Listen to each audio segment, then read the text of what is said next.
Saturday, May 9th. Good morning. I'm Alex Gouge. Right now in Ottawa, it's 0 degrees and partly cloudy. Justin Trudeau says there will be more support from the federal government to help certain sectors in the economy reopen after nearly 2 million jobs were lost in April. Meantime, the province's chief medical officer says people are beginning to relax when it comes to physical distancing regulations, and that could cause major problems. 1310 Stuart McGinn reports.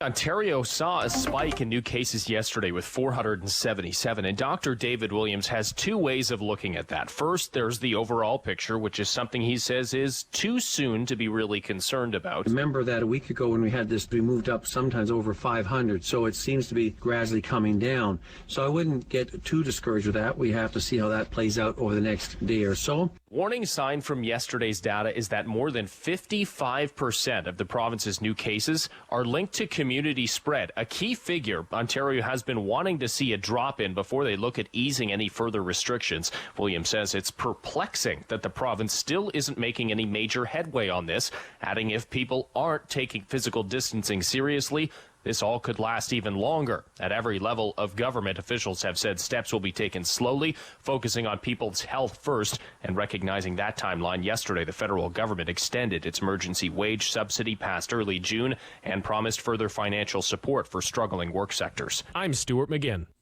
1310 News Time, 9:01. The Canadian Labour Congress has released 21 recommendations designed to improve conditions for workers in long-term care homes once the pandemic is over. Governments are vowing to fix the system following the COVID-19 deaths of thousands of people in nursing and retirement homes. The CLC is pushing for higher wages and full-time status for care home workers and recommends government put an end to private care homes. Production lines that play a critical role in keeping our grocery store shelves stocked continue to be hit hard by the spread of the disease, and we're hearing of another deadly outbreak at a facility in our country. James Mackin reports one person has been killed and 23 more have been infected at the Saputo Foods Inc. dairy processing plant in Vaughan, Ontario. York Regional Public Health was notified of the cases just over a week and a half ago on April 29th, and the following day, York Regional Public Health conducted an on-site inspection. 6 of the employees, including the one who has passed away, are confirmed to be residents of York Region, but the other 18 cases' residency is currently unknown. Several food processing plants employees throughout the province are testing positive, with 44 new cases at Conestoga Meats in Waterloo. Ontario is nearly at 20,000 cases, and a majority of those have recovered. I'm James Mackin. It's something most of us have been waiting for. Live sports is back tonight, thanks to the UFC, and our Jeff Rahoman is here with a preview. For mixed martial arts fans, this card is sick. Think about it. The UFC had to cancel a bunch of shows because of COVID, so President Dana White picked the best fights from all of those shows and put them on this one card. It's nuts. The main event, Tony Ferguson defending his interim lightweight title against Justin Gaethje. Fire, according to the president. I guarantee you, this fight is going to be insane. I can also guarantee you it will be one of the nominated fights for Fight of the Year this year. Impossible for this fight not to be incredible. Also, 2-division champion and former Olympic gold medalist Henry Cejudo defends his bantamweight title against former champ Dominic Cruz. This card is so deep, Cowboy Cerrone, who last fought Conor McGregor, is on the prelims. Watch the main card on Sportsnet pay-per-view. I'm Jeff Rahoman. And I'm Alex Gouge, 1310 News. For news anytime, follow up online at ottawamatters.com. Welcome to a special edition of The Rob Snow Show, an in-depth look at COVID-19, discussing the new world around us with the experts and what the future might bring. Here's your host, Rob Snow.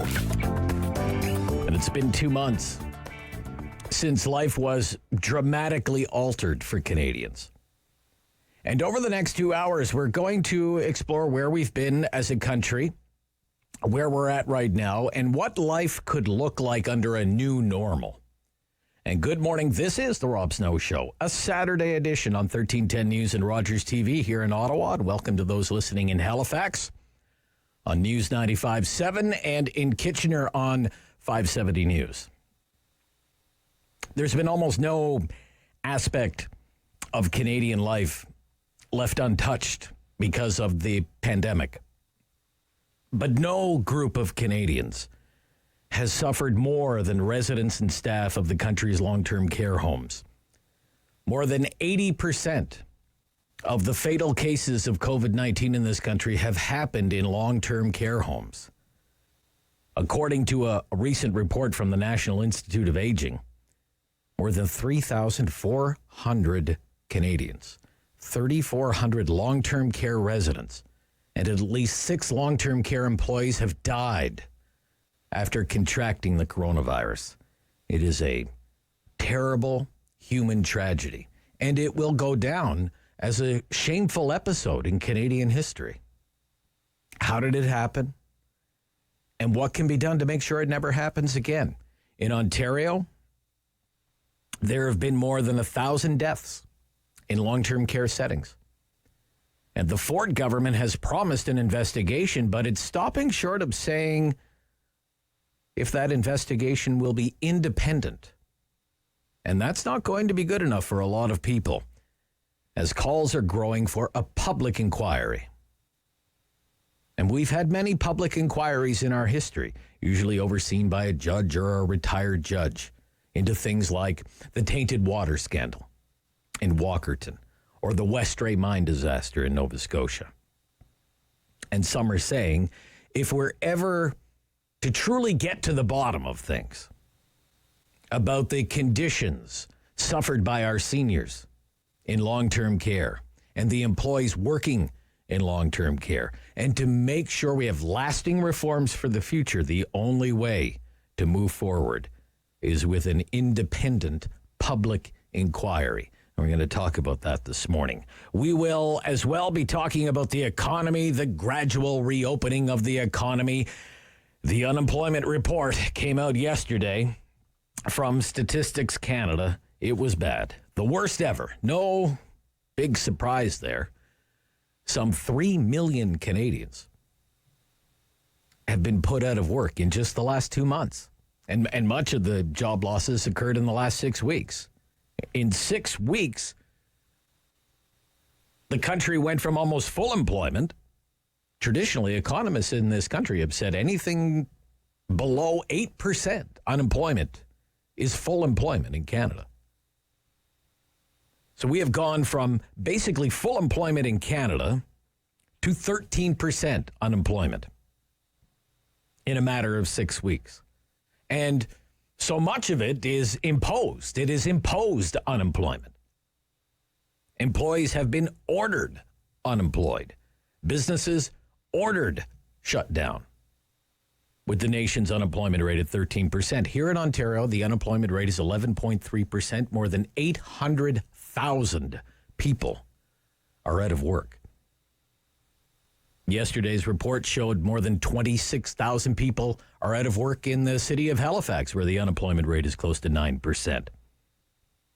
But is this as bad as it gets? Or could there be more pain on the way for Canadian workers? And how long will it take for the job market to fully recover? Some think it could be years. It could take years. This has been called the biggest challenge since the Second World War, the biggest challenge Canada has faced since we mobilized for the Second World War. And of course, yesterday we marked the 75th anniversary of VE Day and the end of the Second World War and victory in Europe. And in the post-war period, there were many changes in Canada and in other countries, especially when it came to government programs, social welfare. You think about things like housing programs for returning veterans, family allowance, the Canada Pension Plan, old age security, Medicare. Much of that happening after the end of the Second World War. Some academics call this expansion of social welfare part of the post-war consensus. And the post-war consensus also included a lot of government intervention in the economy, government ownership and control of entire industries, whether that was the energy industry or parts of agriculture or shipping or travel. So if this is the greatest challenge since the end of the Second World War, Will we come out the other end of this with major reforms in public policy in Canada? What could those look like? There are calls for this sort of thing already, like how we deliver long-term care. Should there be a role for the private sector in the delivery of long-term care, for-profit long-term care homes? We're talking about that already. It's in the news this morning. What kind of income supports should be available to workers? Even after the worst of this pandemic is over, you are hearing calls quite frequently for a more permanent basic income type program. And what sort of participation will we see on a lasting basis from the government in the economy, in private industry, in the private sector, into sectors that have, let's face it, proven to be vulnerable, like the supply of personal protective equipment, ventilators, pharmaceuticals, the food supply. We're going to explore that this morning. As well, we have been told over and over and over again, life won't fully return to normal, or whatever the new normal is going to be. Life won't fully return to normal until there is a therapy, until there is a vaccine. And we're going to talk about the latest medical research that's going on in this country, like the global race to develop a vaccine, and also testing. This has been sorely lacking in Canada, even though it has been called key to controlling the spread of the virus, getting people back to work, getting businesses open again. And one type of testing that some people think could be particularly useful is serology testing. And that's testing for antibodies, potential immunity. But there are a lot of unknowns about this virus, especially about the immune response. Can you get it twice, for example? Once you've had the virus, does that make you immune? For how long? Does it make you immune for the rest of your life? Just a few years? Nobody really knows at this point. We have one of Canada's leading experts in this field of medical science coming up on the program this morning. We'll also look at the law and the pandemic. From a civil liberties point of view, tickets and fines for sitting on the grass in a public park or on a park bench, cottage owners being banned from going to their own property, governments limiting travel between provinces. That's something that's actually guaranteed in the Canadian Charter of Rights and Freedoms. Michael Bryant is going to join us. He's a former Attorney General here in Ontario, and he is now the Executive Director of the Canadian Civil Liberties Association. And this is the Rob Snow Show. And we love to talk about politics all the time during any Rob Snow Show. So we're going to talk about pandemic politics, of course. We love to talk politics in Ottawa. It's kind of an obsession. Prime Minister Trudeau, he's riding high in the polls. So is his Liberal Party, and that's fueling election speculation. Is he using these daily briefings to test drive what could be election messages for a potential campaign? You see, the Conservatives are still deciding on a new leader. And because of the handling of the crisis, we have seen some premiers who were very unpopular just a couple of months ago, now enjoying huge upswings in their approval ratings. We'll explore all of this morning as well on this Saturday edition of the Rob Snow Show on News 95.7 in Halifax, 570 News in Kitchener, and here in Ottawa on Rogers TV and 1310 News.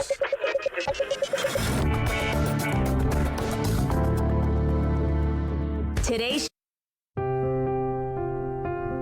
Ottawa's local shops, restaurants, and services are woven into the fabric of our city. We can all help them during these challenging times. Order from them online, purchase gift certificates to use later, order meals for takeout or delivery, send them messages of support on social media. Please do it today. Learn how at ottawa.ca/buylocal.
Snow Show, an in-depth look at COVID-19. Now, here's Rob.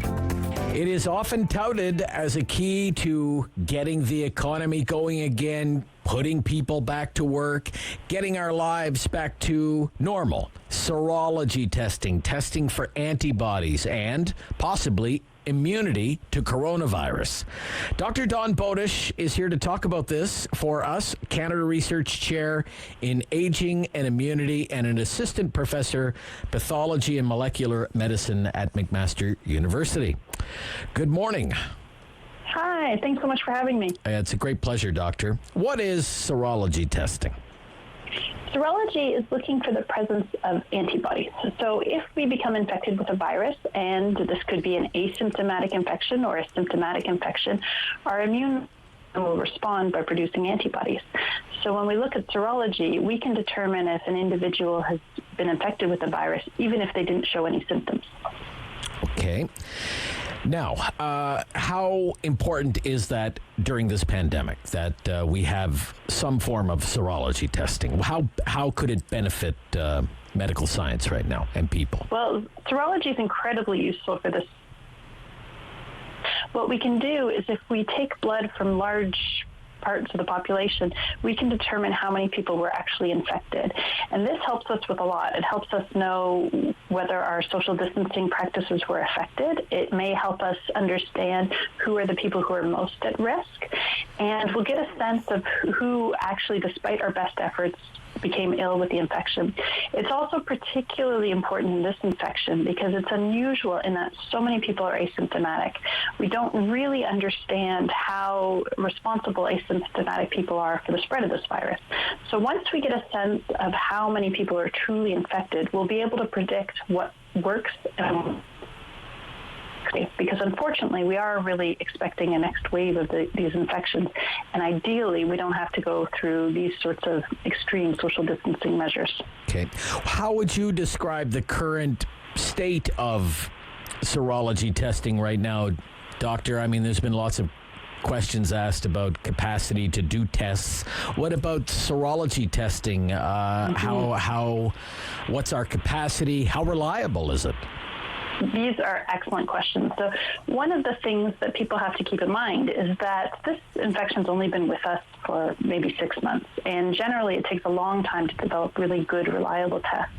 Fortunately, a lot of the commercial suppliers in the world have been really proactive and really quick.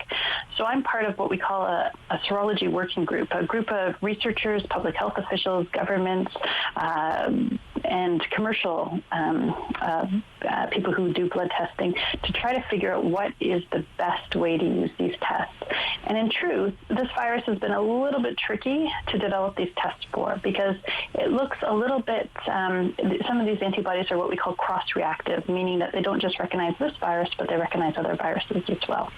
So as of today, the tests are not quite as sensitive or specific as we would like them to be. They may be okay for some uses, and they're probably not good for other uses.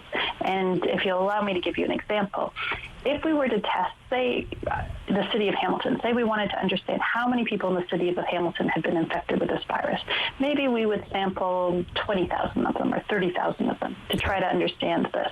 Now, if some of the tests gave us a false positive result, said that some people, maybe a few hundred people, had antibodies when they didn't truly have antibodies, and maybe a few hundred people had false negative responses, so it looks as though they didn't have any antibodies even though they'd been infected.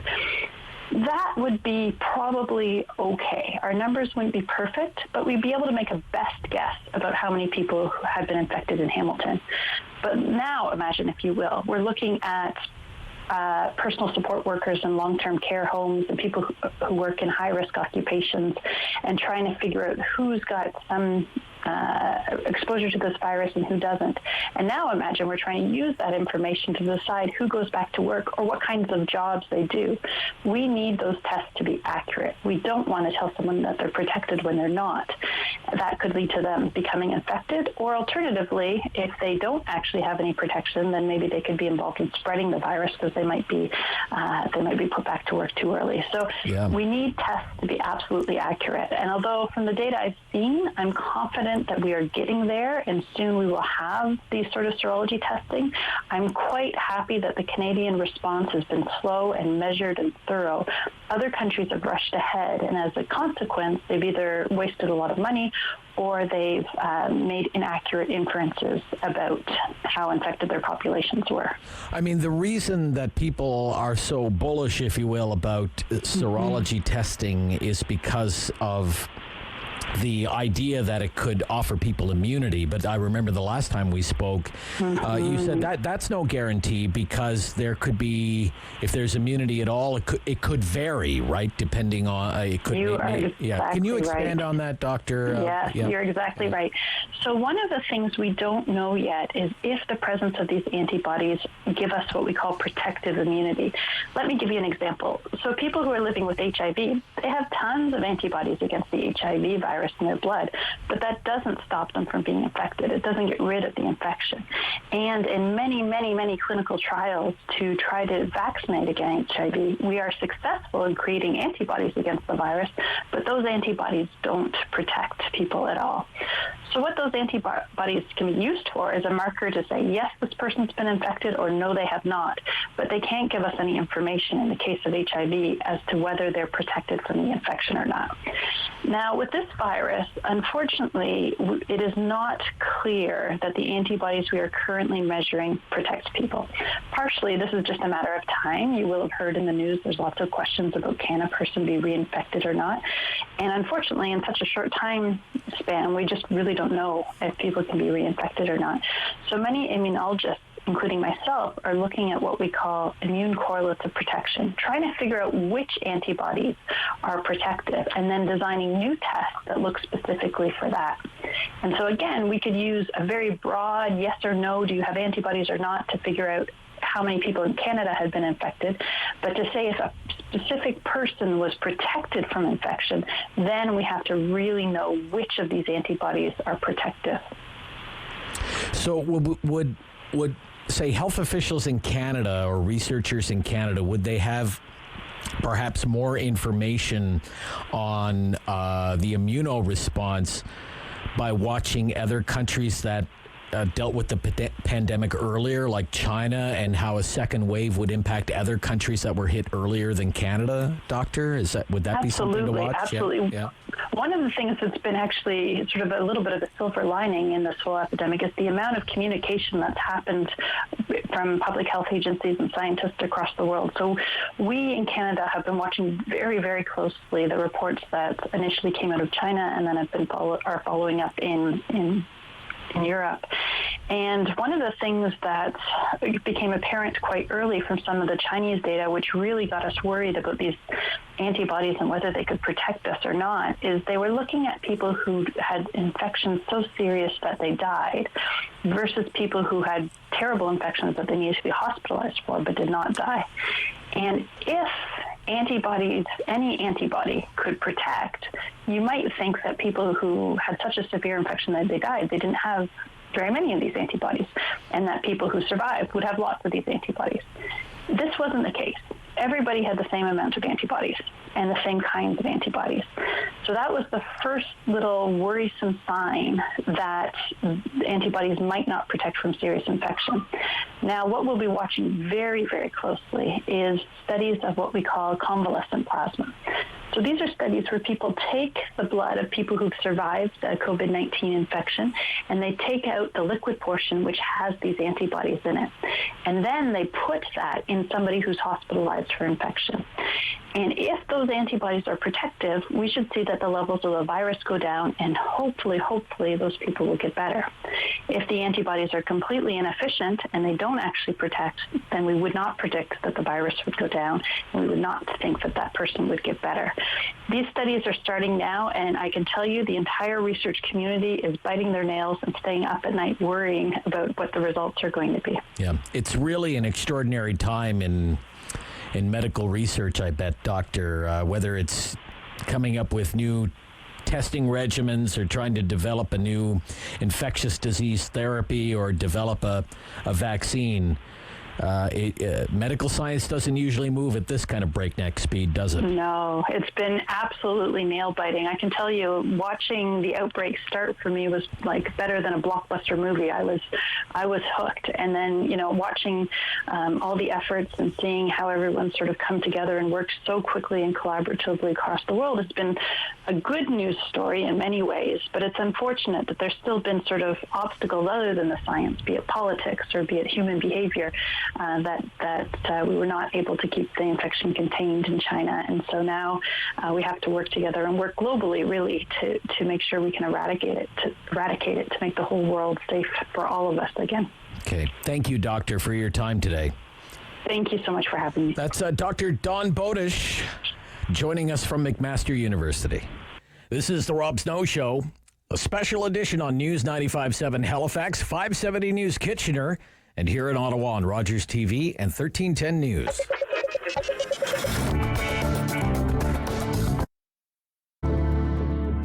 Local businesses make our city great. That's why 1310 News has partnered with Scotia.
on for breaking news. This is 1310 News, Ottawa. It's Saturday, May 9th. Good morning. I'm Alex Gouge. Right now in Ottawa, it's 2 degrees and mainly sunny. Here's what's making news this hour.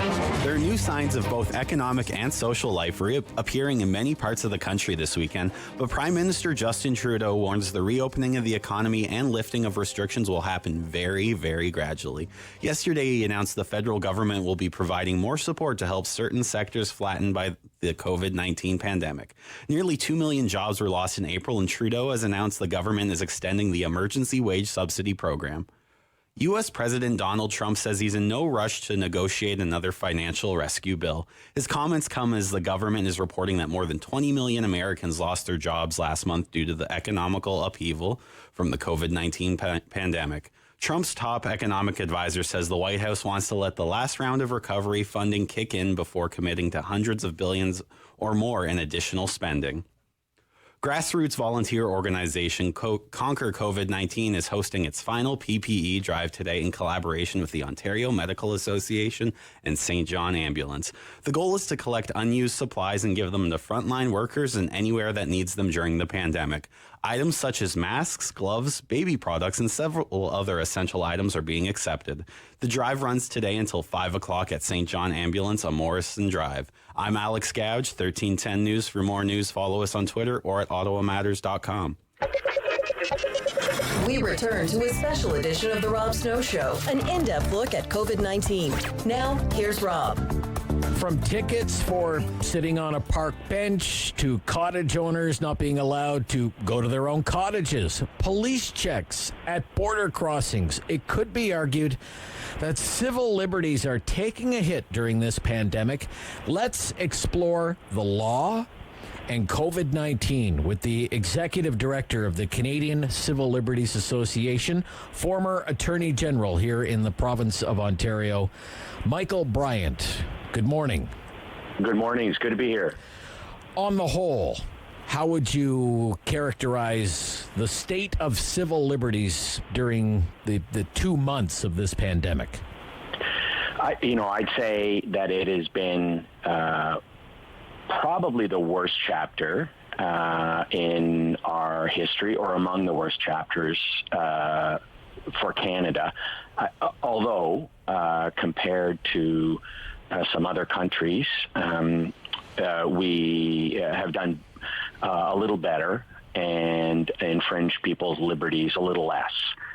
So globally, there's been a policing pandemic everywhere, with a lot of governments seeing this public health crisis somehow as a public order crisis, which in fact it isn't.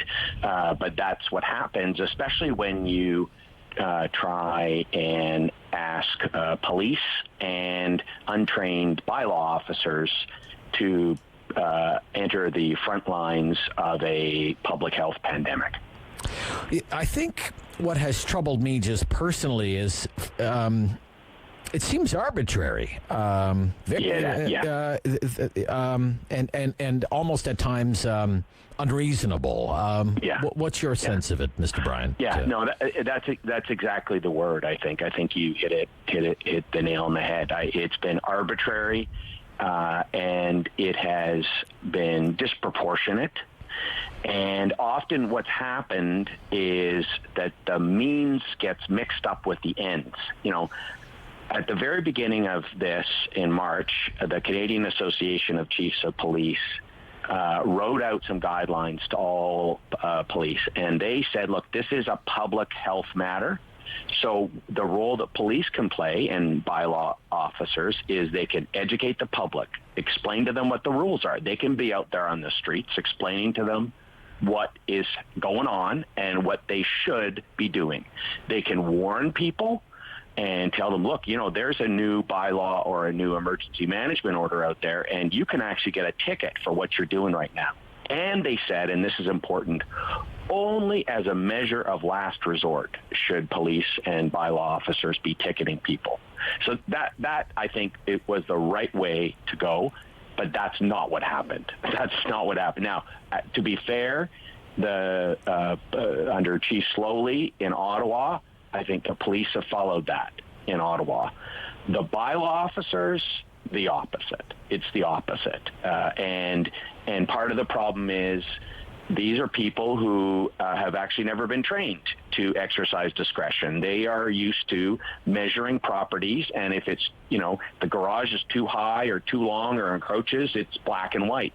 But these are offenses that, in fact, require them to be ambassadors for the city, which is what they did in Winnipeg, by the way, to be ambassadors for the city, to educate the public, to warn people, to let them know the rules, but not to go out there and ticket because they got these new powers that they've never had before. So they're feeling very excited because they're a little bit more like police officers and a little bit less like, literally people who pull out the rulers and measuring tape. So that, I think that's what happened. It's become arbitrary. It's become unreasonable, and it mixed up what this was about. This was never a public order crisis. This wasn't like the October crisis in 1970. This isn't 9/11. We didn't have an invasion from Mars with a bunch of zombies running around or Martians running around. This is a public health pandemic, and yes, we set out rules for behavioral modification, but you can't expect Canadians to all of a sudden start listening to authorities, knowing what the rules are, and fall into line like happens in China. You can't expect that of Canadians. And the mayors should have known better, and they should not have pushed their bylaw officers as they did and pressured them to hand out all these tickets. And so you've ended up with a situation in Ottawa and Toronto, really two of the worst, along with Montreal, the worst jurisdictions when it came to overdoing it and over-policing during the pandemic. Okay. As the executive director of the Canadian Civil Liberties Association and a former attorney general here in the province of Ontario, I would love to have your take on the situation in cottage country. You have homeowners who are blessed enough to have a secondary residence. It's their residence. They're paying property tax on it. And in some cases, these smaller cottage country municipalities have said, don't come here, or you're not allowed to come here. What do you think about that issue, Mr. Bryant? Well, they have no legal authority to do that. There is no statute and no emergency order that gives them the legal authority to do that. And the fact that OPP officers are turning people around and telling them to go back to the city whence they came is also without legal authority. And, from our perspective, only if we could find a case where somebody was, say, arrested or fined for not obeying police direction could we actually challenge it. But there was in most cases that I know of, if people were told by the OPP to turn around and go home, they just went home. But yeah, there is no legal authority that would allow a city or a municipality, or by the way, a province for that matter, to exclude people. We have mobility rights in this country, and that means that however you write the rules, you can't deny them entry into particular regions of the country. You just can't do it. It's just unconstitutional, period. Yeah, well, there's going to have to be an examination of that because, and it's not just between Ontario and Quebec. We heard from the Premier of New Brunswick this week, Premier Higgs, saying we may only allow travel between New Brunswick and Prince Edward Island for the entire summer and nowhere else. It's extraordinary.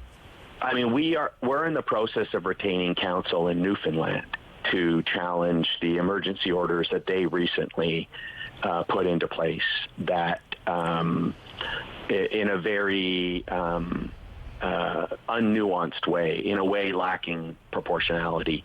They're also not permitting people to enter the province, and they have no authority to do that. So that challenge is coming.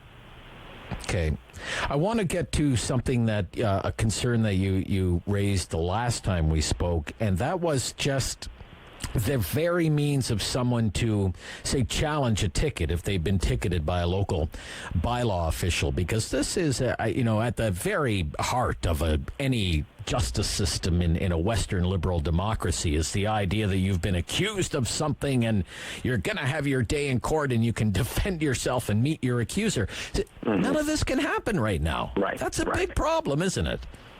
Yeah. So we raised this with the Attorney General of Ontario a couple of weeks ago and said, look, the Provincial Offences Act deadlines need to be suspended because people can't defend their tickets right now during the pandemic. And the answer we got back was, it's already been suspended. We passed an emergency management order in March. Now, we don't think that it's necessarily clear, but I know that Ottawa and Toronto are aware of that and, are not applying the 15-day rule where you got to challenge ticket in 15 days. But here's the problem. Is in Ottawa, anyways, they're not providing people notice of that, so they haven't changed the ticket, right? So if you read the ticket or you go up online on the website, you think you got to pay this thing, and some people, of course, would rather pay it than have to pay the extra fine, right? So as a result, what has happened is that the cities did not put into place a process for administering COVID tickets before they started ticketing people. Instead, they've been kind of cobbling something together afterwards. So, that's why I think when there will be a time, not now, I think it's premature to do it now, but I think that there will be a time when the province needs to seriously look at granting amnesties across the province, and other provinces we think should do the same because many of these tickets are invalid. They were given out under circumstances by unqualified people who are unaccountable, and I'm talking about the bylaw officers, not the police. And the system was not set up for due process. As you said, the basic ability to get a fair hearing was not established. There's too much confusion around the offenses and how to fight them. I think amnesties may be a solution, but we don't know that that's going to happen. So instead, what we have to do is people have to decide whether to fight these tickets or not. And it's not something that normally people retain a lawyer for. So they're on their own on that front, and they're not getting any help from the cities or province in fighting them. So, it's a real mess, and I wish we could do more at CCLA to fend it off, but we may have to seek some retroactive remedy. Okay. Mr. Bryant, thank you for your time today. Thank you very much. Yeah, that's Michael Bryant, Executive Director of the Canadian Civil Liberties Association. We'll turn our attention to the economy when we come back, and could there be lasting changes involving the economy and social welfare benefits? Professor Ian Lee from Carleton University is going to join us. This is the Rob Snow Show, Saturday edition, on News 95.7 in Halifax, 570 News Kitchener, and here in Ottawa on Rogers TV and 1310 News.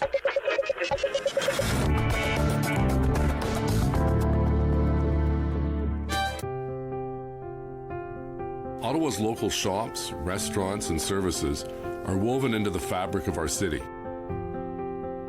We can all help them during these challenging times. Order from them online, purchase gift certificates to use later, order meals for takeout or delivery, send them messages of support on social media. Please do it today. Learn how at ottawa.ca/buylocal.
edition of The Rob Snow Show, an in-depth look at COVID-19. Now, here's Rob. This week marked the end of the Second World War in Europe, the 75th anniversary of VE Day. And after the war, a lot of changes happened in Canada and in other countries. Some academics like to call this the post-war consensus. In Canada, for example, we saw the expansion of social welfare programs, or the welfare state. We saw housing programs, family allowance benefits, public pensions, Medicare, and very much a mixed economy. We had government control, ownership over many key industries.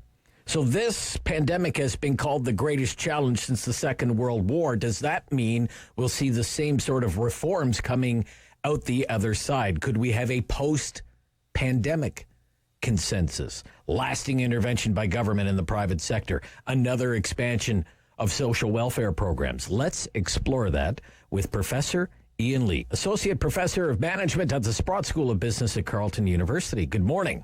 Good morning, Rob. Now, usually when you and I talk on Tuesday mornings, we have about a half an hour. We only have 10 minutes this morning, so I'm going to have to keep you on a short leash. Yep. I'm empirically based, as you know, and I mean by that I read peer-reviewed articles, and by professors, I have great respect for professors who do empirical research. I want to address frontal right on the urban legend that is, and you've invoked it, and I don't mean that to criticize you. It's out there in the ether now, that this period from 1945 on was a glorious period of explosion of government intervention in this, government intervention in that, and that accounted for the extraordinary economic growth of from 1945 right through really until the stagflation of the 70s. This is false. Let me repeat that. This is a completely false narrative. Okay. If you look at the federal fiscal history by full Professor De Matteo, Livio De Matteo, at Lakehead University, he's been on CBC quite a bit, as well as other media. He went back and did a history from 1867 to 2017, and he broke it up into periods. And the period I focused on, the chapter, it's a very long book, and I focused just on the chapter 1945 to 1973. This is a direct quote. The boom of the 50s and 60s saw the transition to a peacetime economy driven by a rise in consumer and investment spending. It is a myth if you look at government spending as a percentage of GDP. The government got smaller and smaller from those years. In fact, I want to give credit to a liberal. Yes, I said a liberal. His name was Clarence Decatur Howe, as in the name of C.D. Howe. It's the name of the government building in downtown Ottawa on Queen Street that used to be the Department of Industry Canada. Sure. And C.D. Howe was a self-made, multimillionaire American who emigrated to Canada. The minister of everything. And the first minister of everything.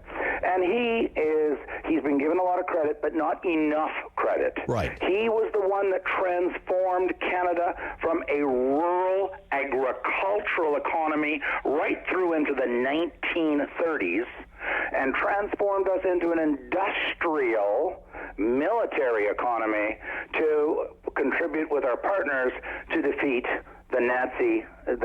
Sure, but it's you can't deny that in the post-war period we had housing programs to settle veterans. We had, for the first time, family allowance benefits.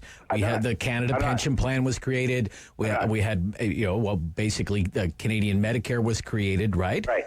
We had all of these things happen. I'm not saying that it was a glorious time or anything like this. What I'm trying to say, because by the 1970s we were broke. So right? What I'm trying to say, by the way, the egg, if I can use that word for want of a better word, was laid in this period for the explosion of social programs. You are correct.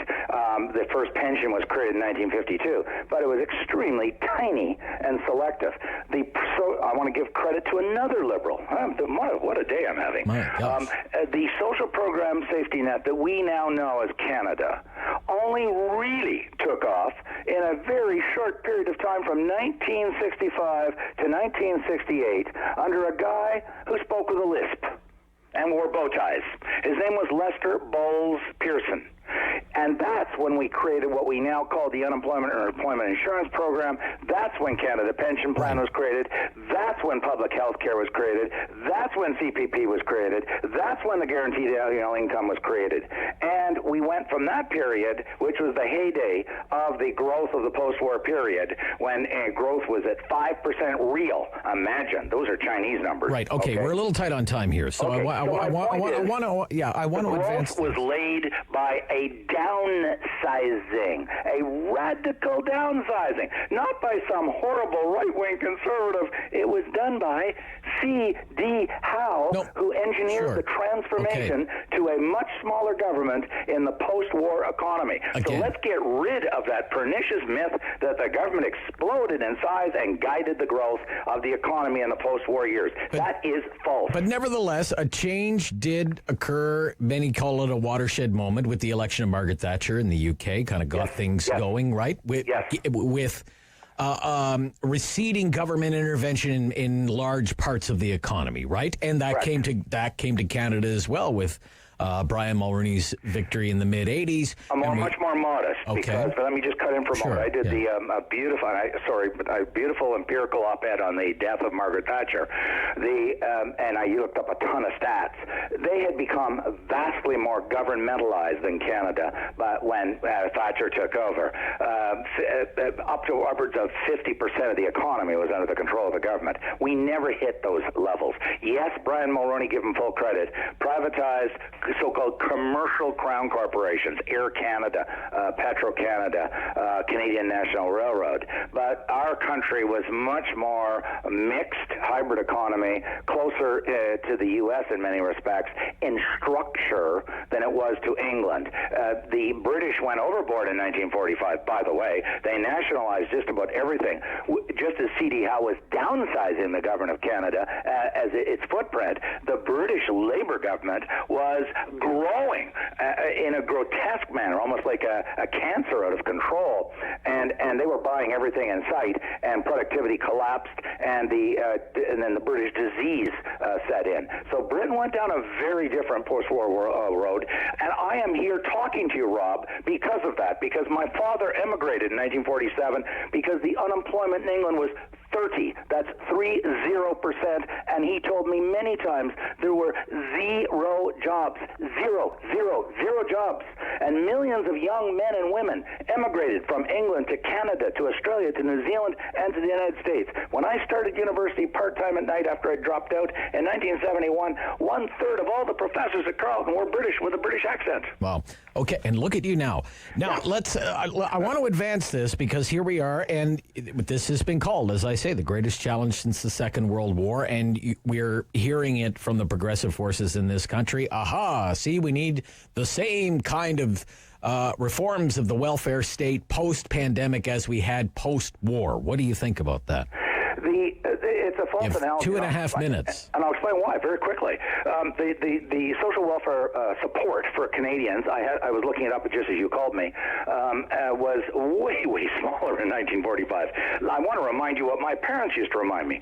There was no public health care in 1945 or 1950 or 53 when I was born. None. You paid doctors with money. Okay. There was no old age pension as we know it. There was no Canada pension. In fact, there was no social assistance in any meaningful sense. They called it relief in those days, and my mother said it was unbelievably demeaning, and it was infinitesimally tiny compared to today. Right. So my point is, they're saying that, oh my God, we have no social welfare in Canada.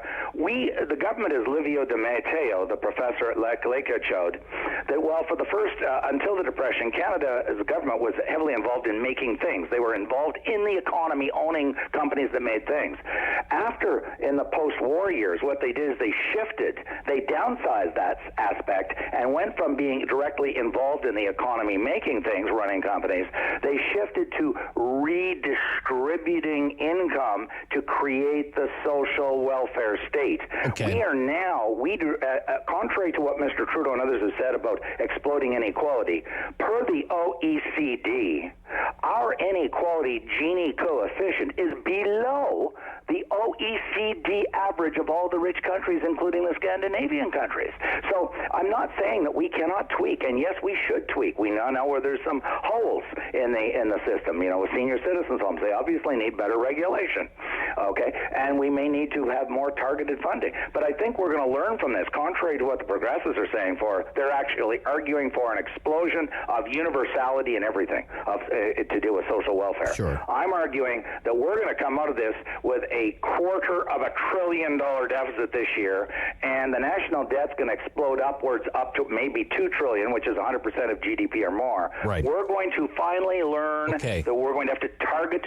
Gotcha. We got to go. We got to go. Expansion of the welfare state. You're saying you hope not. Okay. No, I'm saying we can't go that way because we can't afford it. Gotcha. We got to run. Thank you. Okay. Associate Professor of Management at Carleton University, Professor Ian Lee, on News 95.7 Halifax, 570 News Kitchener, and 1310 News here in Ottawa.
This is 1310 News, Ottawa.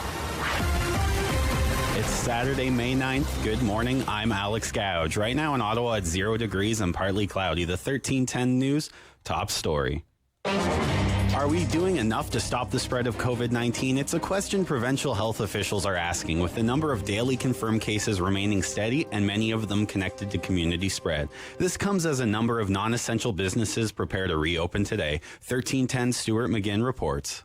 55%. That's how many of Ontario's newest cases are linked to community spread, as the province saw a spike in new cases yesterday with 477. It is still perplexing to me that we're not making major headways going down on that. It makes me wonder if people are not being consistent in their physical distancing. David Williams and his team have maintained that seeing data on community spread go down is what will motivate them to further ease restrictions across the province, but said as far as the spike in cases goes, it's too soon to say if it's a disruption in that downward trend we've been seeing otherwise. Ontario still will take another slow step in the right direction today, with hardware and other supply stores now allowed to open their doors. Some hope after numbers showed the province's job losses account for roughly a third of the more than 3 million job losses across the country since the beginning of this pandemic. Those numbers prompted the federal government to extend their emergency wage subsidy program and promise more support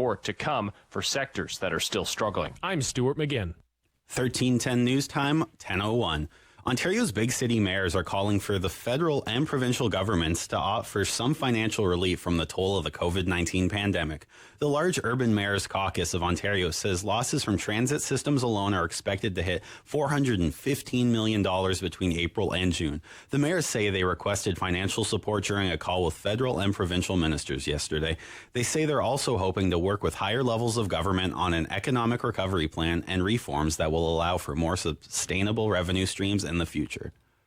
Another deadly COVID outbreak at one of our country's production lines, this one responsible for processing dairy products in Vaughan, Ontario. 1310's James Mackin joins us with more. This one death at Vaughan's Saputo Dairy Products was a York Region resident. 23 other employees have tested positive recently, and 5 of those are also residents of York Region. York Regional Public Health was alerted to the confirmed cases on April 29th, and they conducted an on-site investigation the following day. This location does not produce food, and it is not open to the public. The processing plant now has a reduced staff complement, as well as rigorous cleaning procedures in place and PPE for all staff. These 24 new cases are just the latest cases confirmed at food processing plants throughout the province, with Conestoga Meats in Waterloo confirming 44 new cases on Friday. I'm James Mackin. The process of beginning to reopen Nevada starts today. It comes as Las Vegas is suffering from a lack of tourists. As of today, hair salons and restaurants in Nevada can reopen. Much of the Vegas Strip remains closed, but areas around the city are reopening. Restaurants can only have 50% capacity, and tables have to be 6 feet apart. Restaurant owner Antonio Nunez is remaining closed while he gets needed supplies and trains his employees on the new rules. And have new protocol of how people come in throughout the restaurant. Hair salons will be appointment only, and salons are told to avoid using hair dryers. Alex Stone, EBC News. I'm Alex Gouge, 1310 News. For news anytime, follow up online at ottawamatters.com. Welcome to a special edition of The Rob Snow Show, an in-depth look at COVID-19, discussing the new world around us with the experts and what the future might bring. Here's your host, Rob Snow. The numbers are tragic, they are staggering, and they are shameful. All across the country, COVID-19 has rampaged through long-term care homes. In Ontario alone, there have been more than 1,000 deaths. The government of Ontario, led by Premier Ford, has promised an investigation. It will probably not be the only province to do so. But what kind of investigation should take place? Should it take the form of an independent public inquiry? And if that's the case, what should its mandate be? What needs to be investigated? Joining us is Jane Meadus, counsel and institutional advocate at the Advocacy Centre for the Elderly. Good morning. Good morning. Yeah, it's very nice to speak with you. It's very nice to speak to you this morning. When people ask you, Jane, how did this happen? How do you even begin to answer? Well, I think that the frustrating answer is that this was altogether predictable. Anybody working in this area, certainly as an advocate, knew that things like infection control were not great, knew that we have this aging structure of 30,000 beds that, cannot be properly isolated, knew that our long-term care homes were woefully underfunded. Unfortunately, it wasn't surprising, and I think that there was lots of information out there that could have changed that had the government done some of the things that have been recommended in the past. Yeah. Governments. Governments, I would say. Yes. Right. Well, because it's a nationwide problem. Right? Absolutely. And it certainly didn't happen overnight. It did not happen overnight, and certainly Ontario had several inquiries that could have assisted, and I'm sure it's the same in other provinces that have had large numbers of deaths, that it was very well known that there were problems. Yeah, you mentioned something very interesting, and that's the infrastructure itself, aging infrastructure. And when you go to some homes, and I've been to some of them, non-profit homes, you can see where new wings have been added to old homes, and you can see how changes have been made and have been mandated in terms of what the rooms can look like, how wide the hallways have to be, whether washrooms and dining facilities, but that hasn't happened everywhere, right? Yeah, so certainly in Ontario since 2009, they've been trying to redevelop about 35,000 beds. By 2014 or so, they'd only redeveloped 5,000 beds. Wow. And since then, there was supposed to be a push to develop new beds, redevelop the old beds into the new facilities. And there's been very little movement that I can see, especially in the larger cities where things like land is an issue. So you end up with these homes that have the 4-bed, very small rooms, 4 people crammed into a room, very small hallways, large congregate dining, all of which just lead to the spread of these infections. Yeah, the ward rooms, right? The ward rooms, yeah. And four people to a room. You're a sitting duck, right? So. You're a sitting duck. The recommendation, initially was pull a curtain around them. These homes have no ability to cohort or isolate people. They don't have the room for that. And so it's not surprising that this disease spread. It happens in influenza every year or in other kinds of, infections or diseases that come around the homes. They spread like wildfire in these homes because of the structural problems. Jane Meadus is with me, counsel, institutional advocate at the Advocacy Centre for the Elderly. So we have heard from the the Minister of Long-Term Care in Ontario, Dr. Marilee Fullerton, a member of the Ford government, say there's going to be an investigation, but just what kind of investigation remains unclear. What sort of investigation should there be? Well, I think it has to be obviously an external investigation. It can't be the government investigating itself. Generally, after things like this, we have public inquiries, and I think that will probably be what happens. The issue with a public inquiry is that everything that comes out of that is voluntary, so the government does not have to implement things if they don't wish to.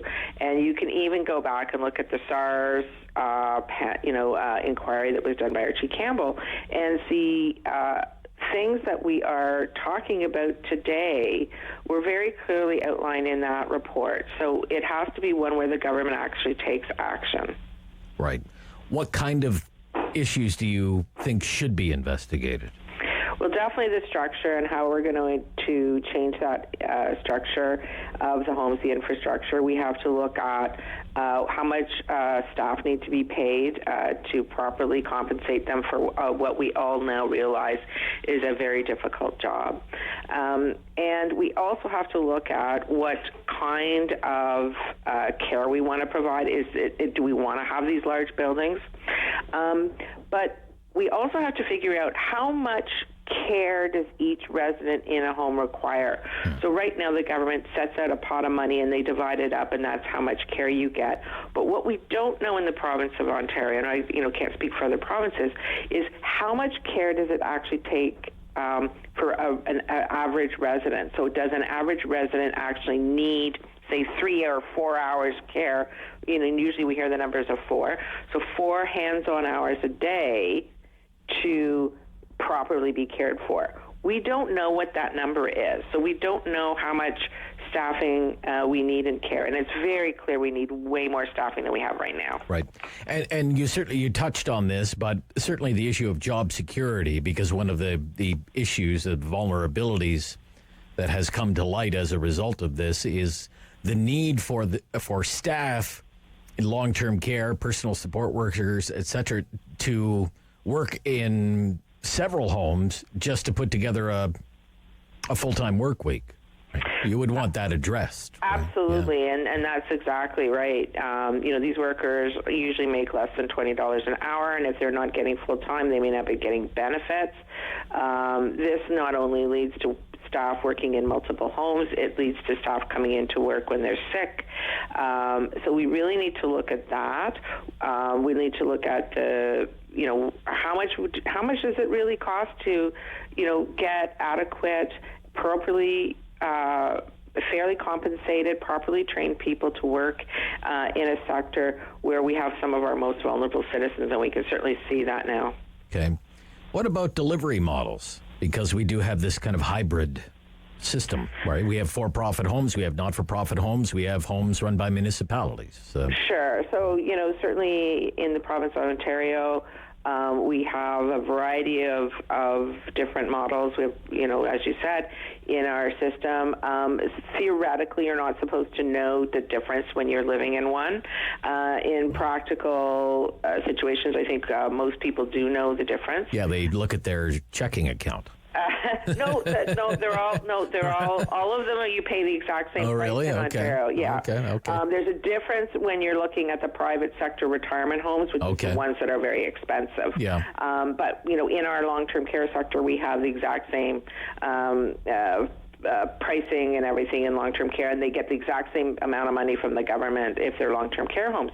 The problem is, of course, is that for-profit facilities will take money out. We have companies that have all they do is purchase homes and build, and then they contract out the actual care to another for-profit company. So there's 2 for-profit companies in those. We also have to look at one of the things that many people don't know is that many of the not-for-profits actually have for-profit companies in there running them. So it may be owned by a not-for-profit company, either a municipality or a charity or something, but they actually hire out to the for-profits to run them. So we have to decide whether we want the for-profit sector in there and what we're going to allow and what we're not going to allow. Yeah, I wonder, I don't think profit is a dirty word, but I do wonder, for example, in Ottawa, there's a city-run facility called the Carleton Lodge, and for years, the wait time to get a room in the Carleton Lodge was 5 years. And they call you, and you would have 48 hours to make up your mind after being on the wait list for 5 years. That would be the same for any home. Yeah. That's the same for any home, and even the home. I just wonder what the wait time would be if it was entirely run by the government, though. Well, it's the wait times are whatever's on the waiting list. So homes that are newer, that have good reputations, whether they're for profit or not for profit, may have very long waiting lists. So it's all the wait lists are all controlled by the government anyway. I would say that the wait times differ between old homes and new homes for sure, and with homes that are well run. So usually municipal homes are seen as very well run, and a lot of the municipalities actually add money in. So they're not only just taking what the government has, they're not taking a profit, but they're actually adding in money from, your municipal funds. So those tend to be have better staffing because they pay their staff better, have better benefits, etc. And so some of those issues aren't there. Okay. Wow. Whatever the investigation takes, there's a lot to look at, isn't there? Absolutely, there is. I was part of I was at the Galeese inquiry into the Wettlaufer murders. I think that we need to have a much broader inquiry. That did a little bit, but there's so much more in the long-term care sector that we were not able to address in that. And I think we need to look back and learn from some of the inquiries in the past. I think there's a lot of information out there. We need to synthesize that and then look at have a new inquiry and see what we need to do to make sure that this very vulnerable population of people are cared for safely and properly in our society. Okay. Thank you for your time. Thank you. Jane Meadus is counsel and institutional advocate for the Advocacy Centre for the Elderly. This is the Rob Snow Show, Saturday edition on News 95.7 Halifax, 570 News Kitchener, and here in Ottawa on Rogers TV and 1310 News.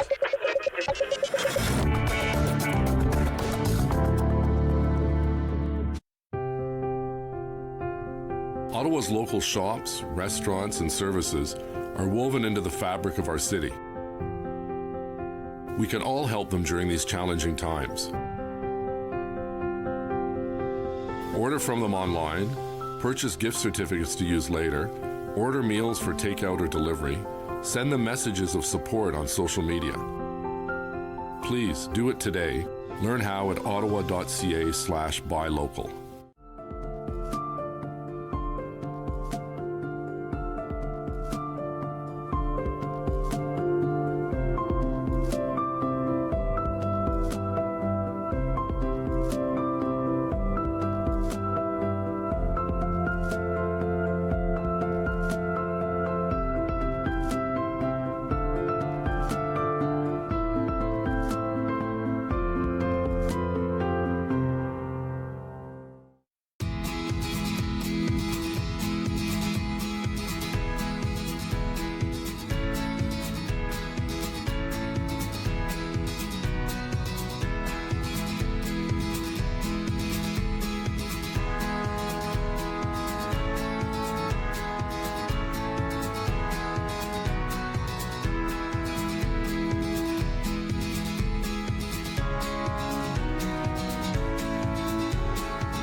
edition of The Rob Snow Show, an in-depth look at COVID-19. Now, here's Rob.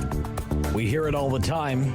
Life will never fully get back to normal until there is a vaccine for COVID-19. But it is, under the best of circumstances, a long, hard road to developing any vaccine. There are no sure things. But Canadian researchers are on the front lines of vaccine development for COVID-19, and one of the firms is based in Quebec City. It's called Medicago. It's a company that grew out of a partnership between Agriculture Canada and Laval University. It uses plant-based technologies, and it hopes to have a viable vaccine candidate that can move from preclinical testing to clinical trials. And the CEO is Dr. Bruce Clark, and he joins me this morning. Good morning. Good morning, Rob. How are you? I'm good. How are you? Very well, thank you. Good.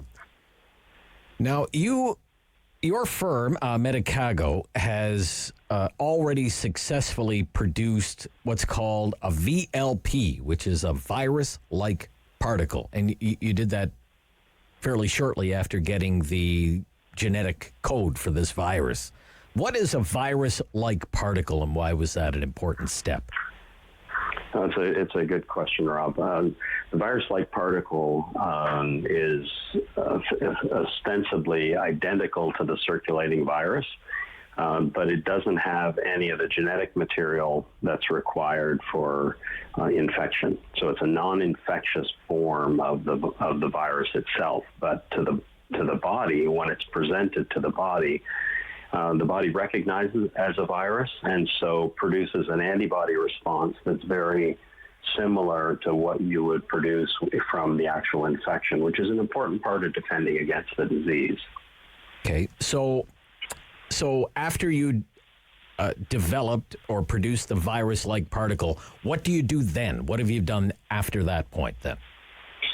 So I think the last time we spoke, you're right, it was just very shortly after we had identified the virus-like particle. And then the real work begins. Okay.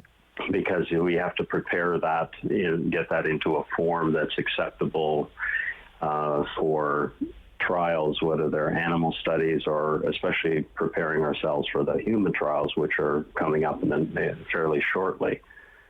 We have to do a lot of work in terms of the preparation of the virus-like particle, so the purification, the ability to make it at scale. And that's really what we've been doing in the intervening weeks, is getting ready to have a purified supply that's in enough quantity to support the studies that we need to do. Okay.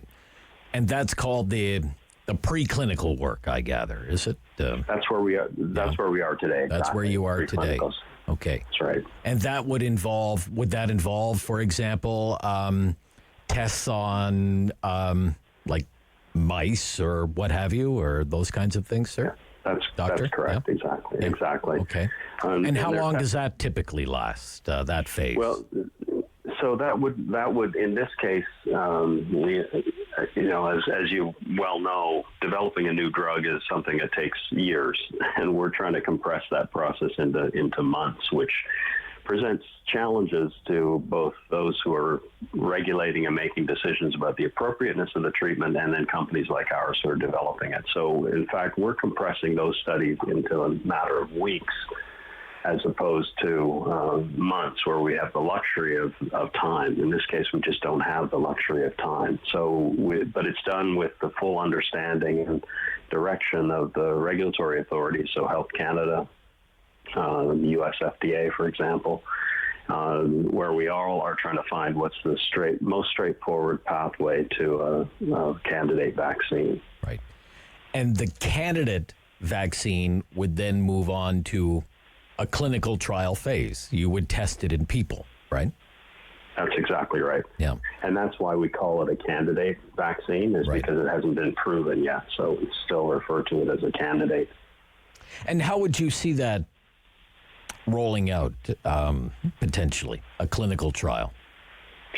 So we, I think, again, the last time we spoke, we were targeting the summer, sometime in the summertime for our first clinical program, and that's still on track for June, July timeframe. And typically, we still have to progress through even though we've accelerated the timelines, we still have to progress through the normal stage gate process of a drug development. So the stages of phase 1, phase 2, phase 3, which all have different objectives in a development of a new drug. And phase 1 is where we start, and that's typically a small number of subjects who get varying doses of the product, and the primary purpose of that study is for safety. Make sure that nothing untoward is happening, that we're doing no harm in our attempt to provide a protection from the virus. Right. As I understand it, reading about clinical trials that are underway elsewhere, because it's a global effort, and I'm sure you're collaborating with researchers all over the world, you're going to want to test different segments of the population, right? Using different doses over a certain period of time to look for adverse reactions and an immune response. Correct, Doctor? Absolutely. And again, the challenge with an accelerated pathway that we're trying to access and trying to work through now is that we have to give a lot of thought as to how do you cover the population. And there are certain vulnerable populations that we know. The elderly certainly comes to mind, and others who have concomitant illness or other compromising conditions.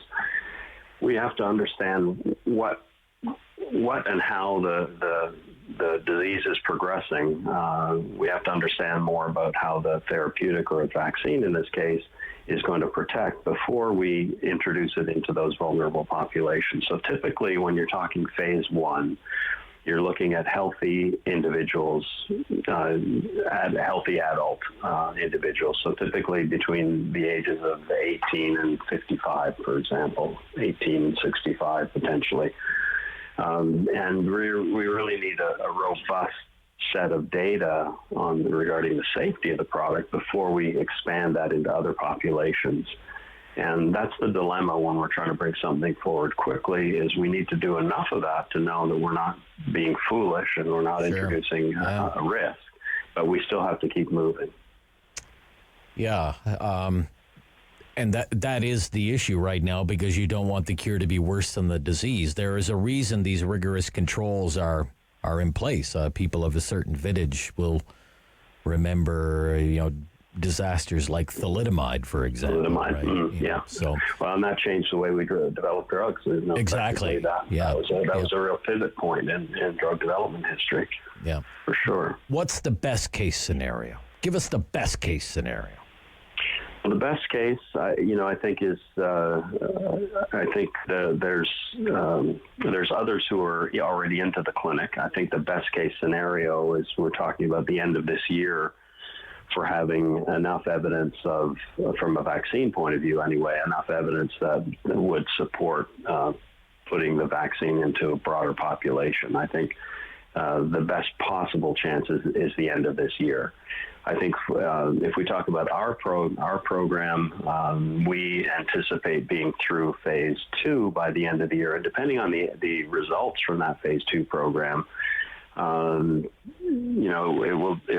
regulators will then decide whether they introduce the product more broadly into population or vulnerable populations or first responders kind of thing under a broader protocol of some sort, or whether we still need to continue into the phase 3 program. We just don't know enough yet at this stage, and we have to see how persistent the pandemic continues to be. It's still obviously not under control. So all of those things have to be balanced. But number one, safety has to be taken into mind. We don't want to create something worse than the situation we're in now. And that always has to be paramount in the drug developer's mind, as you do no harm.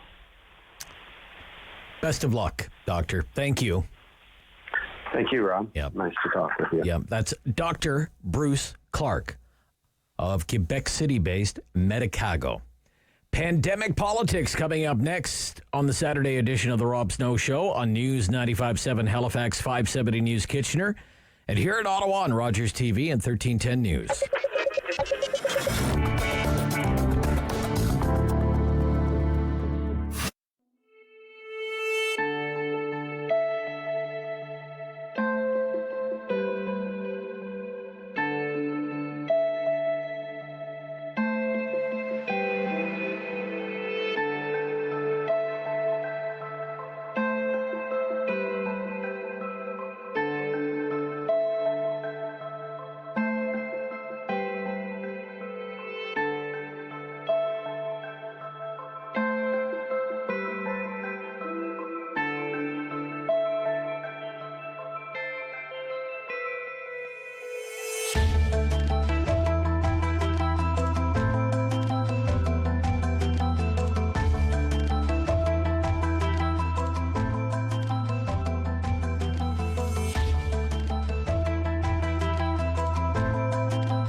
On for breaking news, this is 1310 News, Ottawa.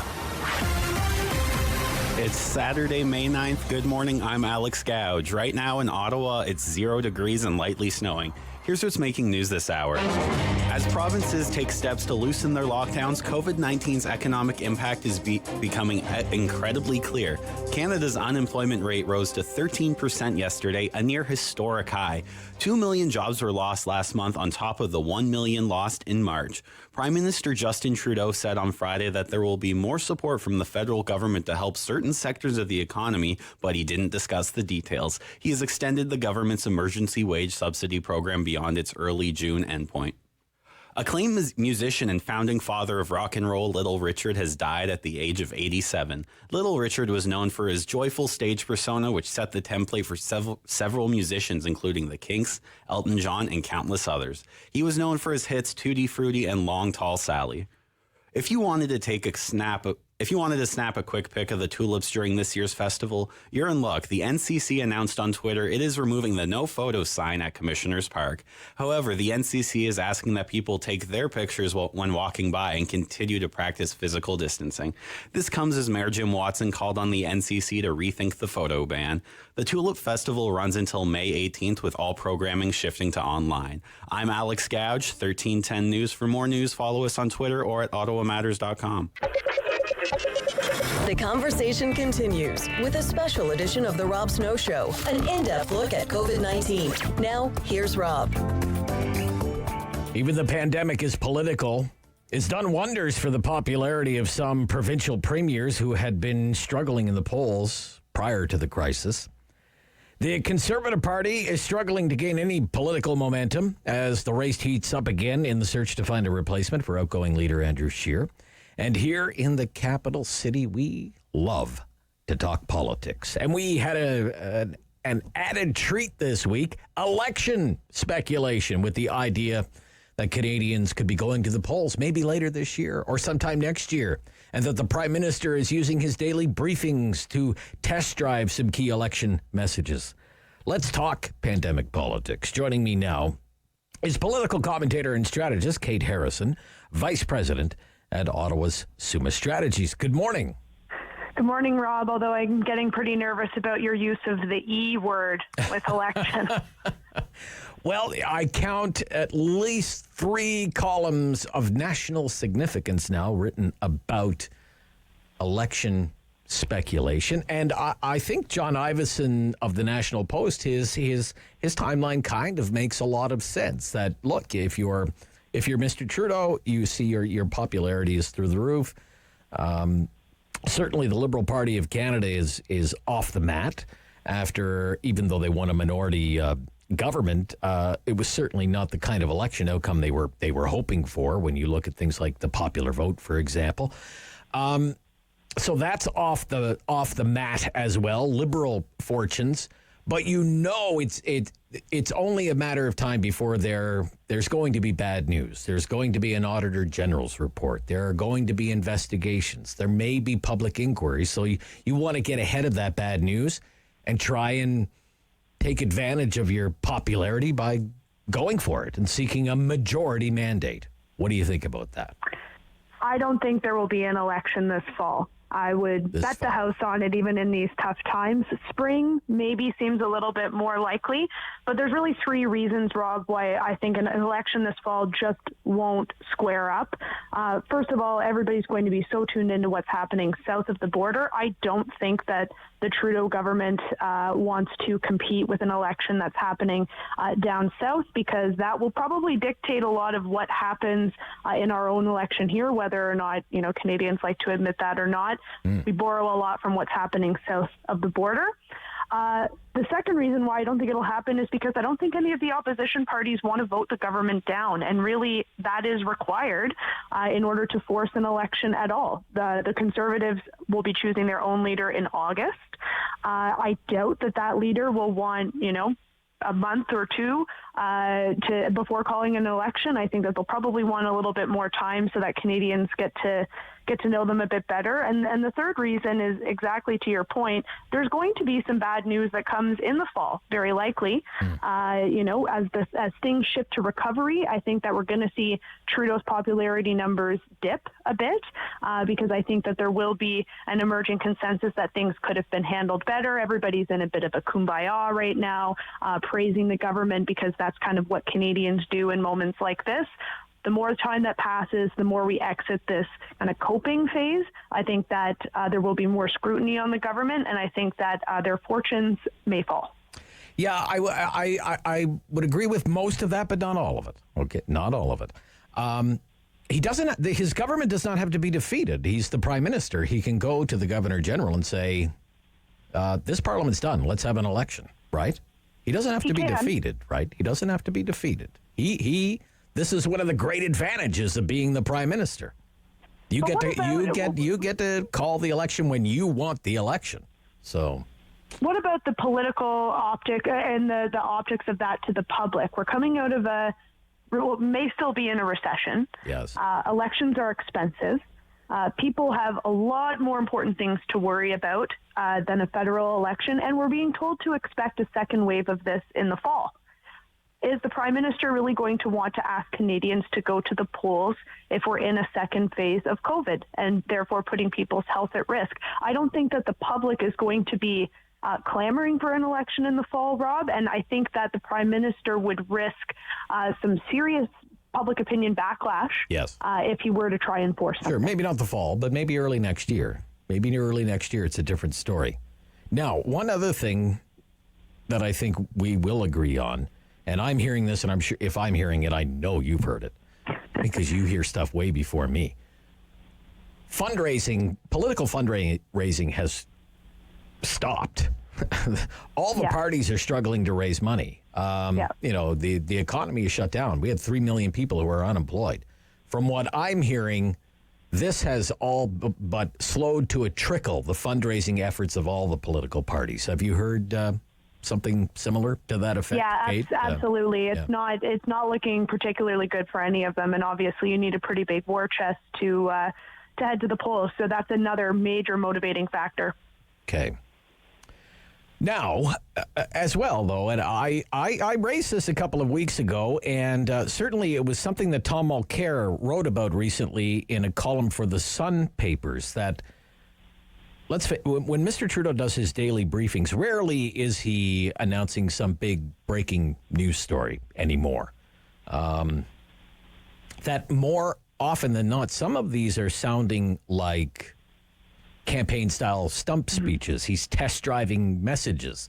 Much the same thing with the popular Quebec television show Tout le monde en parle, where Mr. Mulcair said he's test-driving election messages. He's already trying to kind of set traps for his conservative opponents.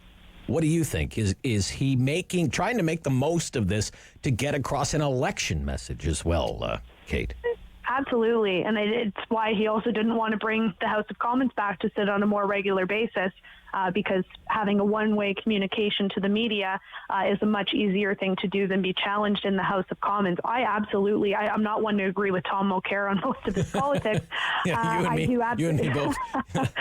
He's bang on this, and even if you look at his comments just yesterday, the Prime Minister's comments, there were two things that really stuck out to me that I think are going to be cornerstones of the Liberal government's next platform. The first one was his line, "You deserve a raise." And I think that is laying the groundwork, and the introduction of CERB has laid the groundwork for this as well, of a conversation around a national basic minimum income, or at a minimum, directing the provinces to increase minimum wage. Minimum wage, for sure. I see the that fight happening. for 15 will resume again. Right? Bingo. And that'll eat the NDP's lunch, which is exactly what the Liberals would like to do.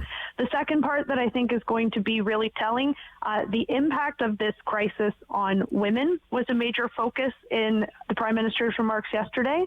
He was making a lot of kind of vague, but if you read between the lines, comments about how women need to be supported in terms of their the economic recovery and a return to work, I think that this is going to force the Liberals' hand on universal childcare.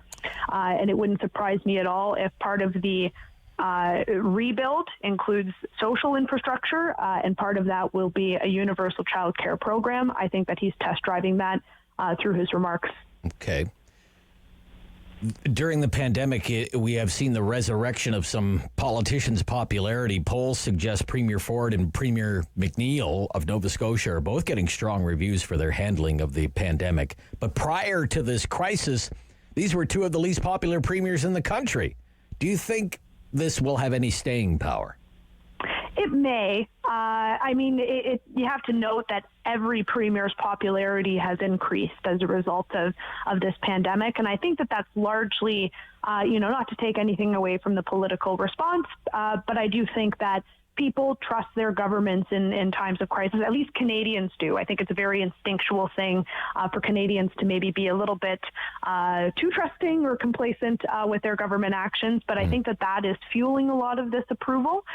Where I see the possibility for that to slip away is in how provinces are dealing with recovery. I think if you look at Ontario in particular, there is a big tension brewing right now for Doug Ford in terms of how the economic recovery is being experienced in cities versus in rural communities. And I'm hearing a lot of chatter from rural elected officials and rural conservatives saying we should not be on the same timeline as Toronto or Ottawa for their recovery. We have less people. In some cases, we have no incidence of COVID in our communities.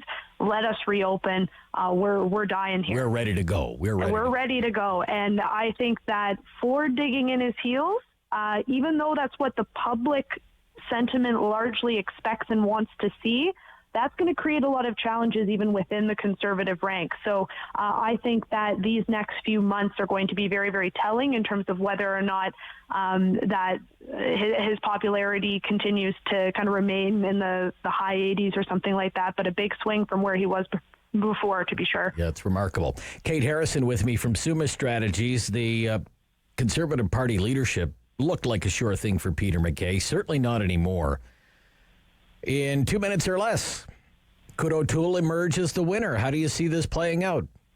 I think it's anybody's game between MacKay and O'Toole. I do think that MacKay's missteps have been certainly noticed by Ottawa and pundits and columnists. I'm not entirely sure that supporters, grassroots members, are seeing the level of missteps with the same kind of scrutiny that it's being made out to be in Ottawa. So from what I'm hearing from their team, they're feeling very confident about the number of new members that they've signed up, hearing it's quite a bit more than O'Toole and the others.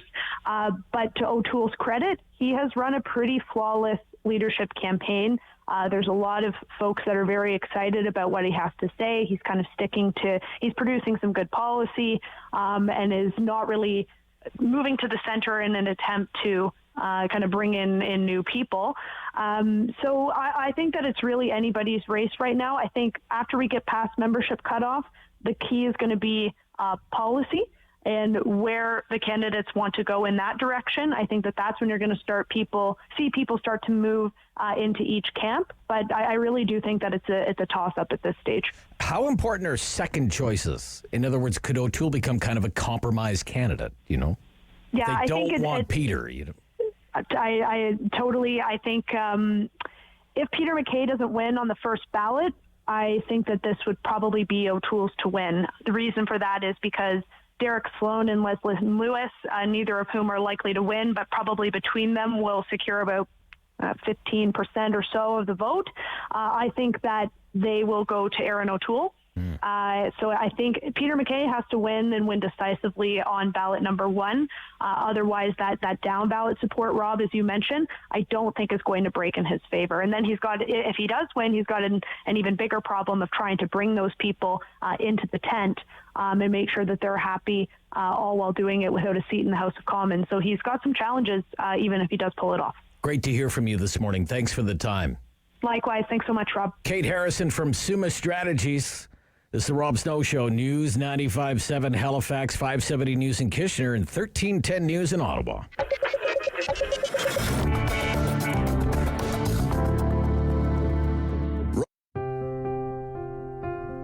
Ottawa's local shops, restaurants, and services are woven into the fabric of our city. We can all help them during these challenging times. Order from them online, purchase gift certificates to use later, order meals for takeout or delivery, send them messages of support on social media. Please do it today. Learn how at ottawa.ca/buylocal.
To a special edition of the Rob Snow Show, an in-depth look at COVID-19. Now, here's Rob.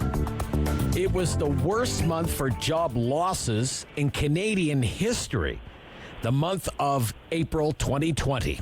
The unemployment rate across the country jumped to 13%. Is this as bad as it gets for joblessness in Canada because of the pandemic? Let's explore the labor force survey with Sal Guatieri. He is senior economist at BMO Economics. And good morning. Good morning, Rob. I mean, it was bad, really bad, but not a complete surprise, right, Sal? Well, it could have been worse. The market was looking for something higher for the unemployment rate and for job losses. But yeah, it's just indescribably bad in an historical context and an absolute context. I mean, another 2 million people out of work on top of the 1 million in March. So, you know, bringing the total job losses to 3 million now for Canada in just a 2-month stretch. Could get a bit worse for the May report, although I think we're just talking about some spillover job losses, nothing even close to another 2 million job losses. It'll be much less than that before we start to see, as more parts of the economy reopen through, the latter part of this month, and then into June, we start to see actual job creation, and we start chipping away at this 13% unemployment rate. When you dig a little deeper into the numbers, What stands out for you? What I really noticed is that it's workers really on the lower income side really got hit hard, Sal, it seemed to me. Yeah, that's a trend we're seeing in other countries, in particular the U.S., where it's the leisure and hospitality jobs, hotel, restaurant jobs, and the retail sector where many businesses are closed, where they're taking a disproportionate hit from this crisis. So most of the job losses are concentrated amongst those sectors, and they happen to be lower paying positions. It doesn't ease the pain for the economy, though. The only thing easing the pain is the government support measures, the income support measures that are going a long ways to providing that income to fill that hole there. But overall, it's the lower paid jobs that are taking the brunt of these job losses. It's close to 1/3 of the economy, or at least 1/4 of the economy that's effectively shut down. And when you look at work hours, because it's not just the job losses, it's also the number of work hours that have been scaled back at other businesses, you're talking, close to 1/3 of the labor market that's just turned on its head now because of this crisis. Now, I should say the only thing that's prevented the unemployment rate from rising even further is the fact that so many people, we believe temporarily, but have dropped out of the labor force. So, 3 million job losses in 2 months, but 1.7 million people have dropped out of the labor force, and that has limited the increase in the number of unemployed to 1.3 million and mitigated the jump in the unemployment rate. But, it's still, these are people who, most will come back to the labor force and get jobs, but for those who stay out of the labor force, that's a loss of income that will not be made up. Yeah, I find a lot of the economists are really focusing on the hours worked more than the actual job losses themselves, and I think this highlights how important it was for the federal government to kind of make amendments to the CERB where it was kind of an all or nothing thing, because there were people who were working just greatly reduced hours, right? And that's a big issue right now in the labor market, right? Exactly, yeah. It's not just the number of people who've been on a temporary layoff or even in some cases permanent layoff and others that are furloughed, but it's the number of people who are still working but have had their hours scaled back just because of the drop-off in demand and because of the distancing measures that need to be practiced. So, a 16% drop in the workforce in 2 months, but a 28% drop in total work hours. So again, that gives you a sense of just how deep these shutdowns have hit the Canadian economy and how much of the economy has effectively been shut down. Yeah, and it's amazing how fast it has happened. If you and I had talked, and we probably did, at the beginning of the year, we would have been talking about a labor market that was really defying all expectations and had full employment. We basically went from full employment to 13% unemployment. It's incredible. Yeah, I mean, it's just, the scale of these job losses in just 2 months, on the order of 8 or 9 times all the losses Canada incurred during the last recession. And in the U.S., it's more than, twice that number that were incurred during its Great Recession. So this is just a phenomenal number of job losses in such a short period of time. But it reflects this very unique recession that we are in. Effectively, it's been a self-induced shutdown of the economy, and that's what will happen to the labor force when large swaths of your economy have effectively been shut down. Okay. So what, at BMO Economics, what does recovery in the labor force look like, right? Well, it's so hard to forecast right now, but what are you looking for signs of improvement? Yeah, well, the most important thing, obviously, is that we see the number of new coronavirus infections continue to stabilize, and that has been the case in Canada and the U.S. and globally, and then ultimately slow in coming weeks, even as parts of the economy are reopening. So that's critical. And if that happens, we will see more governments, more regions relax the restrictions, and greater parts of the economy will reopen. So, the first half of this year, things look pretty bad for Canada. Stats Canada published its flash estimate for GDP in the first quarter, down 10% annualized, and we're probably looking at something 4 times larger than that in the second quarter. But again, as April takes the brunt of the hit. May we'll see a little improvement, and then more improvement in subsequent months. So we're setting ourselves up for a nice snapback in the economy by the third quarter of this year and through the second half of this year. Still means that GDP will be down about 6% this year, which is unprecedented, but it does set us up for a nice rebound, second half of the year, and then perhaps a 6% rebound in growth in 2021. And for the unemployment rate, it means, we'll start chipping away at this 13% jobless rate, maybe get down to just above 8% by the end of this year. Unfortunately, though, we're probably looking at an unemployment rate that stays, around 7% or even a little higher through next year. It'll take a long time for that jobless rate to come down. And, compared to pre-virus levels, it could average a good 1.5 percentage points above that pre-virus level, 5.5%, even by the end of next year.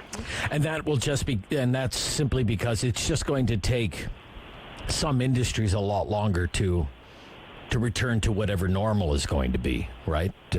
Exactly. It'll reflect the fact that some businesses just will not survive this crisis, that they will foreclose, and that means permanent job losses for some Canadians.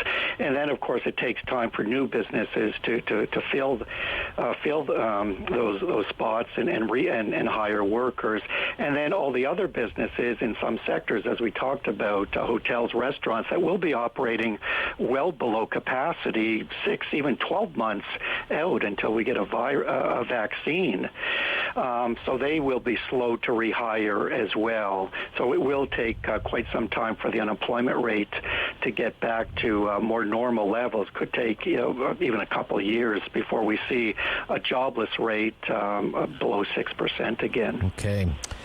Well, on that cheery note, I thank you for your time today and our examination of those jobless numbers. Thank you, Sal Guatieri.